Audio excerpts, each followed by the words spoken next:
Hi, my name is Mason Rick, and my redirect story is how hanging with the old guys changed my perspective on work, retirement, and everything in between. Hello, and welcome to the Redirect Podcast, where we have spirited conversations and tell stories about finding purpose in retirement. For us, retirement isn't an ending, it's a beginning. Time to redirect your energy, wisdom, and passion toward new horizons. Whether you've recently retired, are planning for that transition, or are years into this journey, this podcast is your companion in navigating this meaningful chapter of life. Hello, Curt and Adam. How are you guys? Doing pretty well, Dale. It's a great day. I'm back here with you guys, and I always enjoy our time together around the microphones. Doing really well. Excited about our guest today. It's going to be fun. It will be fun. You know, since launching this podcast, we've gotten a lot of comments from a lot of different people. And some of the commentary we're getting is, well, this is a bigger subject than retirement. You know, it'd be really good to get some younger people on. So we're really fortunate to have somebody in the room who is younger than you, Adam. Yeah. Yeah, it's shocking. It's rare. Shocking, it is. But we do. And what I'd love to do, Adam, is have you give a little bio on our guest of Redirect today. Let's do it. Mason Rick is our friend of the Redirect podcast today. Mason is an Army veteran who served with the 25th Infantry Division as a fire support officer. During his Army career, Mason deployed to northeastern Afghanistan with the Wolfhounds of the 2nd Battalion, 27th Infantry Regiment. Mason left the Army as a captain and was awarded the Bronze Star, 2 Army Commendation Medals, the Army Achievement Medal, and the Combat Action Badge and Air Assault Badge. Air Assault, that's where they jump out of the helicopters, right? Yeah, that's right. Yeah. All right. Get down, dude. Wow. Got down, literally. Get down quickly. Deploy the bed. After separating from the military, Mason returned to Cincinnati, where he worked at his alma mater, Xavier University, for 9 years, spent most of that time in the bursar's office. Mason then spent 3 years at Northwestern Mutual as a financial advisor. He left Northwestern Mutual and for his current position as payment sales account manager at Transact Campus. Mason lives in Cincinnati with his wife, Liz, an occupational therapist at Cincinnati Children's Hospital, and has 3 daughters, Nora, Greta, and Mila. We know Mason from our Thursday morning men's Bible study, of which Mason has been part of a handful of younger fellas who spend their Thursday morning with older dudes, which we want to understand why you would do such a thing. So welcome to the Redirect Podcast, Mason Rick. Thank you. Thank you for having me. Appreciate you guys inviting me in. And I just want to say before we get started, I think what you all are doing is super cool. It's something that everyone or a lot of people are thinking about, but no one's really talking about. So I'm excited to be here. I think what you guys have done up to this point is super cool. I also want to say that I love the title of today's episode. So it's good stuff. Hanging with the old guys. I like it. Hanging with the old guys. Oh, you get a whole hour of it now. Yeah. We should have Put your seatbelt on. We should have recorded this from the Waffle House.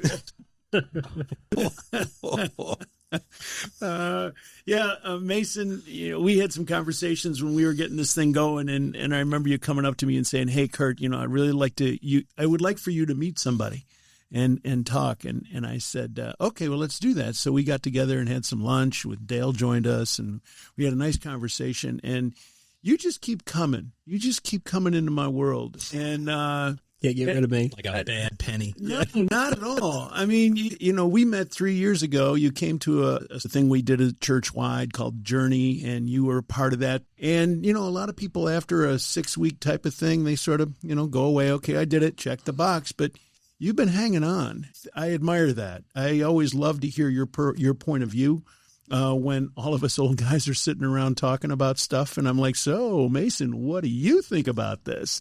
And here we are in the Redirect podcast talking about redirection. And you have so many different types of redirections that I think is very interesting. And I look after you're reading your bio, you were in the fire support officer, but I don't see anything down here being a fireman. There was That's a different kind of fire. It's called bringing the fire. There you go. Okay, well, but that must have been a big redirection all in itself, where here you're in the service, and thank you for your service, Thanks. by the way. Appreciate that. You leave that environment, and now you're someplace else. Yeah. Talk to me about that time of your life. Well, I think it's still a challenge that's prevalent today. Service members separating from the military and then coming into the civilian workforce. I'll speak to my experience a little bit here. So to give you a little bit of background, I did Army ROTC at Xavier University as an undergrad. So then I commissioned into the Army. So I graduated from Xavier in 2009. So go into the Army, do my thing there, and then whenever my wife and I said it's time to move on with the next phase of our life, and we were going to move back to Cincinnati, I thought, I'm going back to Cincinnati. I'm a Xavier grad. I'm a war veteran. This is going to be a cakewalk to find a job at P&G, Macy's, Great American. Like you're picking the big Cincinnati-based companies. And we get back to Cincinnati, and I go to start applying for jobs, and it's, oh man, this is actually kind of tough. After spending some time trying to figure out how do I translate shooting cannons and dropping bombs into a civilian job, how does that work? I kind of stumbled on a position at Xavier. It was a great experience for me to learn how the civilian world works. So that was redirection thrust upon me, and you got to get out there and figure it out. So how long were you in the military? So I was in for a little more than 4 years. What was your MOS? I see fire support officer. Is that 11 Charlie? No. So I worked a lot with the 11 Charlie. So I was actually MOS speak, so military occupational specialty. Mm-hmm. I was a 13 Alpha, so I was a field artillery officer. Nice. And I got the best gig in the Army, I think, being a fire support officer for a light infantry company. And so my job was like, go hang with the infantry guys, and anytime that there's a situation that they can't handle, you get to, as you put it, bring the fire. So, I was talking to... Well, you weren't putting fires out. No, I was making the fires. Fire. Yeah. Thermal deconstruction. Oh, there you go. Yeah, that's a great way to put it. Oh, he said... I had a great experience working with those guys. They are the toughest... I think infantrymen are the toughest guys in the world. I have a lot of respect for that whole crew of guys that I had an opportunity to work with. I'm really interested in something that happens when people leave a career, but my sense is that anybody that's been in the service, you have bonds that are super strong. When you came back to Cincinnati, did you find that you were reaching out going, what's your experience? Because mine's a little shocking. What was your experience like? I had one really good friend. His name's Tyler Bell. He also got out of the military and transitioned out like kind of the same time as I did. And we would touch base with each other and say, well, how is this thing going for you? Is it tough for you? Because it's tough for me. That was helpful. But I really leaned hard, too, on a couple of my classmates from Xavier who were still in Cincinnati at the time, because part of that transition of the military, they quote unquote prepare you for that by sending you to this course that says, here's how you write a resume. Here's how you occupational assistance. Right. The irony of all that is the guy teaching it is in the Army. And Never done it. Exactly. I had a couple good friends here in Cincinnati. They said, you guys can come live with us, and talking with them a lot about what do you guys think I do next? Right? And they gave me a lot of really good advice of here's how you can kind of navigate the landscape of the civilian working world and assimilating yourself back into mainstream society. Right. Well, it's its own society. Yes. Oh, totally. It's completely self-contained. All of the ecosystem that is support and family and food and clothing and shelter and purpose and direction. There's such an order to the military life. I have two sons that were in the Army. One was medically retired, blew out his knee on training twice, put it back together terribly, and then that ended up ultimately putting him out as he was going for Special Forces selection. Okay. That all got ripped away from him. And so now he was on one trajectory like, hey, I'm going to lay boot to ass for my country in a really meaningful way, which was his heartbeat. And all of a sudden now you're out. Yep. You're no longer in the military. Not only do you not get that, you out. Mm-hmm. So the idea of finding what was purpose in that community and what you get to do within that. How long did it take you to decide, okay, I'm going to go ahead and step out now. I'm going to not re-up. So I thought I had the coolest job in the Army. And I'm sure a lot of guys say that, but I had a very positive experience. And I thought if I keep going with this, that's going to get tainted. So if I keep going down this route, there's a high likelihood that I'm not going to be very happy with how it turns out. And so that was the point where I said, okay, I'm going to cut sling load and just move on. So, all right, let's fast forward then. What was the next phase? So the next phase was trying to figure out, what do I do with a international business degree and some unrelated military experience in the civilian world? So, like Adam said, but there's a lot of skills in that, though. Sure. Don't Yeah. cut yourself short. Yeah. A very particular set of skills. It makes them a problem for people like you. Yeah. Like being a fireman. Right. Yeah. Okay. I know where this is going now. So, well, I'm back in Cincinnati. What do I know? Who do I know? What do I feel comfortable with? And I thought, okay, well, I know Xavier, right? I spent 4 years there. I feel very comfortable there. That's where all my effort went. I said, I'm going to work at Xavier University. And I've always had an interest, even as a kid, in finance and money. And I just always thought that was interesting. So I find a listing for the assistant bursar at Xavier. And I thought, well, that's like money stuff and people stuff. So send in my resume, and then I get called for an interview with a man named Henry Sauce. We have a great conversation. He's super nice. But I remember leaving thinking, back to the drawing board. And then a couple of weeks later, I get a call or an email or whatever that says, congratulations, we want you to be the assistant bursar. And I was like, oh, wow. Yeah. Whoops. you're right. They said yes. Yeah. Now what do I do? Right. I know what he does next. Google what's a bursar. Right. Exactly. So I talked to Henry about this, and I said, I had no business being in that room, let alone getting the job. And he's like, oh, yeah, you didn't have the exact qualifications we were looking for. However, talking to you and understanding you as a person through that interview, and there's so many other intangible attributes that you have that made you slam dunk for that position.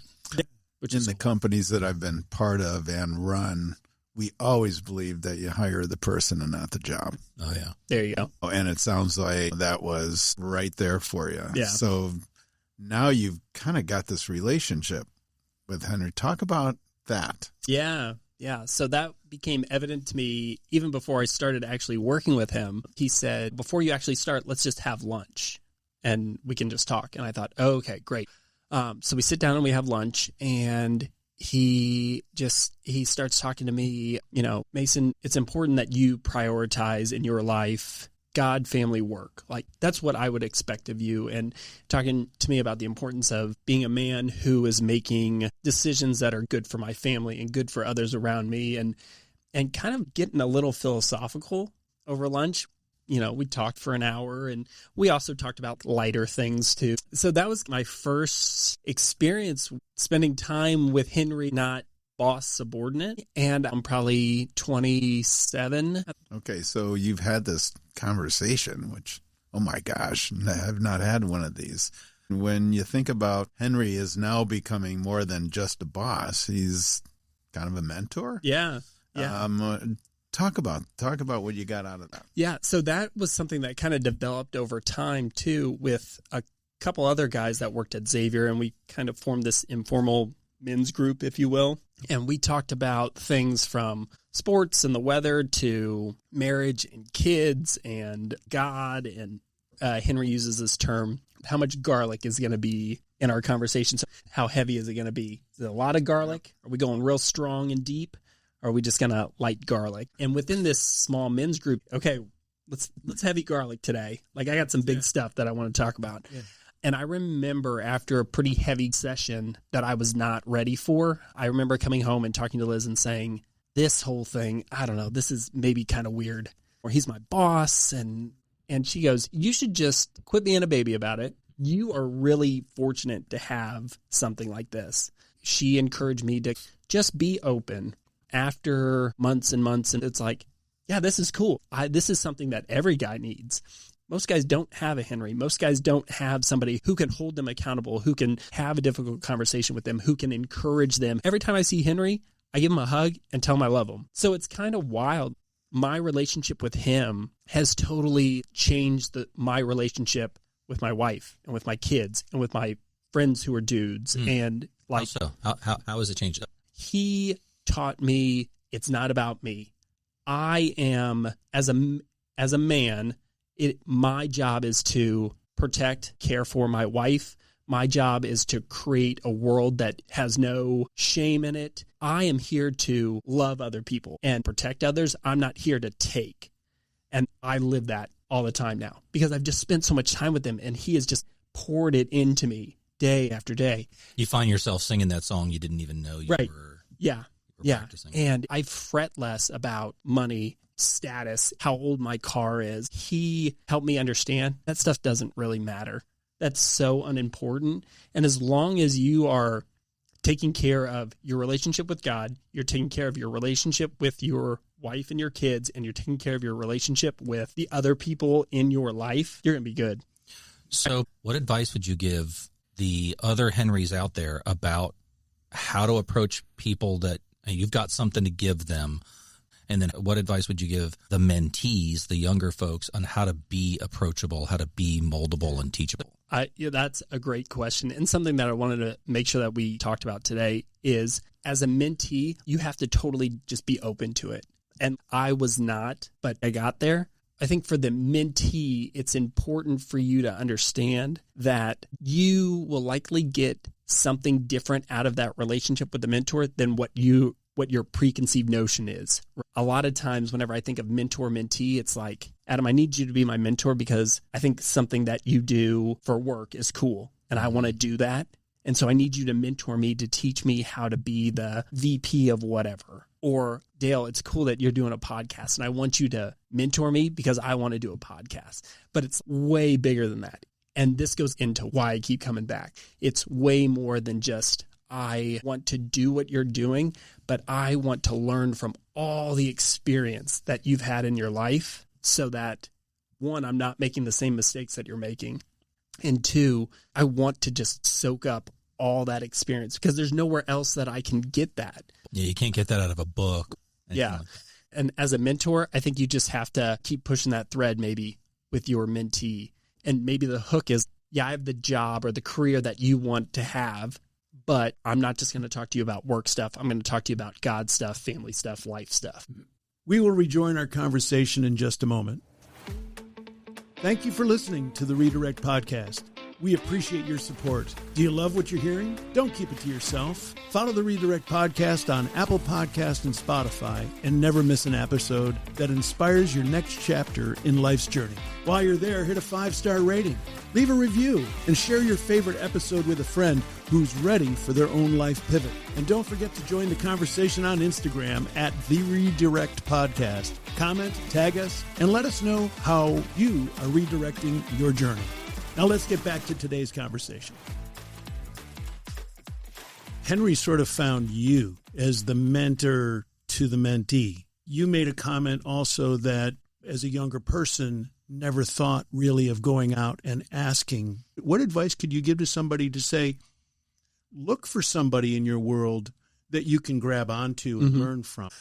I think it's a little bit of just self-awareness and just getting out of your own way. Maybe it sounds too simple, but just being okay with saying, I want to learn from somebody who is doing good stuff, who is going down a path that I want to go down, and just reaching out to somebody and maybe not putting any guardrails on it. That's another thing too that I could see being problematic. Curt, I want to learn how you were so successful in the field that you were successful in for work. And so will you teach me that? Instead of just saying, Curt, I'm looking for a mentor, someone to life with. You're looking for characteristics that you want to have developed further or you want to grow within. So you're looking through a lens of where can I find in my world people that can help me be, and you can have more than one mentor. You know, Oh, yeah. There's a spiritual mentor, there's a work mentor, there's a whatever. You're fortunate that seems like you found an all-inclusive package. Yeah, with for sure.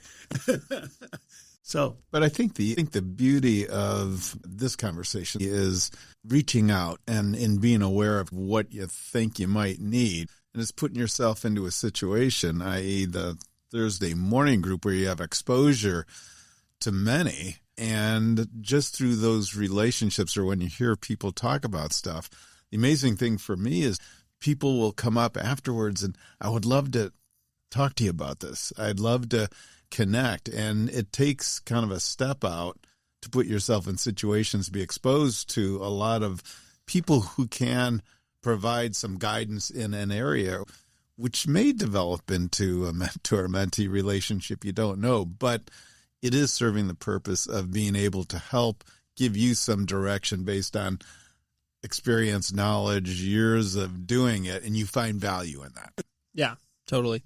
Jumping to what retirement could look like. What is your perspective of retirement from someone who is a long ways out?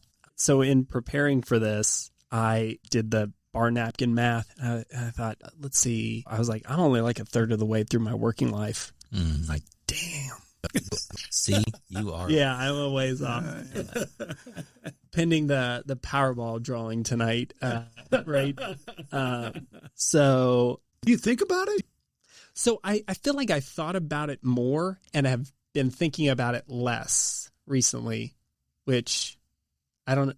You got to explain that. Yeah, if I didn't understand that you weren't a fireman, how am I going to understand that? Right? Yeah. And so I think it's part of, I'll attribute it to my spiritual journey, maybe. So coming into the workforce and 401k and learning about all that kind of stuff, and then working at Northwestern Mutual and spending time talking with folks very intimately about retirement. I think it was heavy on my mind and learning about how it all works. And I've always had that interest in money. But as I've matured spiritually, something that has dawned on me is there is work that I need to do here in terms of saving for retirement, but I also believe wholeheartedly that God will take care of me and God will provide what I need. And that's not to say that I blow all my money and don't have a plan. Got to be a good steward. Yeah. And so my wife and I, we have been very diligent about savings. I do think about it for my parents because they're getting close to that age. That's where I wanted to go next. Okay. So tell me, what are you seeing as a person that has been now exposed and has an awareness of some of the things that we've been talking about, and then viewing your parents? Are they both working or are they out of work? Yeah. So my dad, he'll be 67 this year. He is working at the same company that he's been working for since high school, basically. He's got a guy that he's been working with for a long, long time who they've essentially made a pact. And they're like, all right, when you're done, I'm done. They enjoy what they do and they enjoy each other's company. So I think that's what's keeping him hanging in for right now. And he'll have a pension through work when he's done. And then my mom, she does home health care, like a home health care aide. And she loves that work. And I think she really loves caring for people. And so I could see her doing that until she needs help. And she's mid-60s. She's 63. She'll be 63 this year. Okay. So have some of the conversations that we've had that you've listened to on the podcast, have you talked to your parents about?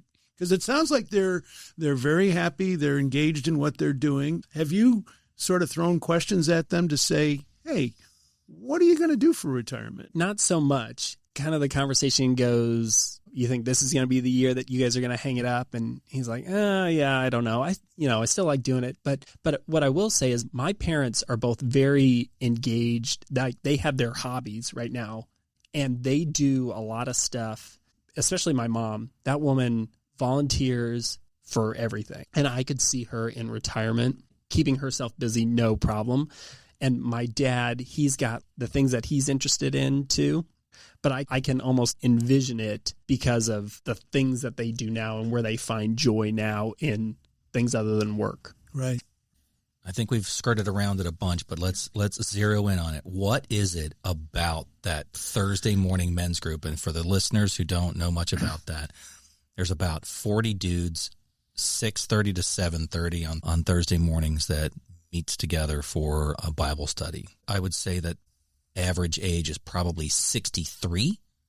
I might say a little older. Well, yeah, you got the Roy factor in there. Yeah, well, there's a Who we few. had There's a few that- who right. we had on the Frank the Read Curt Direct fan. podcast. We're in the 80s. Yeah. And we're in the 40s. Well, yeah, but they're going to drive it down low. Majority of the group that I'm saying are probably going to be around 68 to 70 years old. And then there's 3 or 4 guys Yeah. just like you. Why do you keep coming around? Why do you want to hang with the old guy? There it is. Yes. Great question. So to give you a little bit of background on this, as Curt mentioned kind of at the top, I initially started coming as part of the journey for church. I needed to find a group that met on either a Tuesday, Thursday, and before work. And so I was like, oh, look, here's a Tuesday, Thursday group before work. Like, I'll just Check. yeah, this is perfect. So show up for that first one, walk in, and I'm like, holy smokes, you guys are well seasoned. Yeah.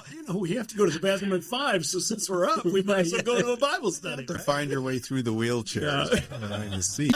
It's not that bad. So I told myself I need 6 weeks to do this thing, and this works for me. So what the heck, right? Let's see how this goes.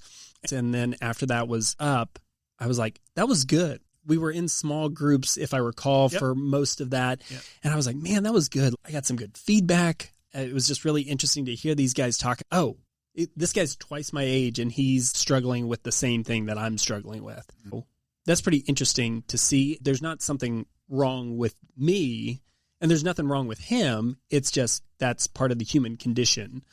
I remember telling my wife, I went home after that first week, and she's like, how was Bible study? And I said, most of the guys in there were my dad's age.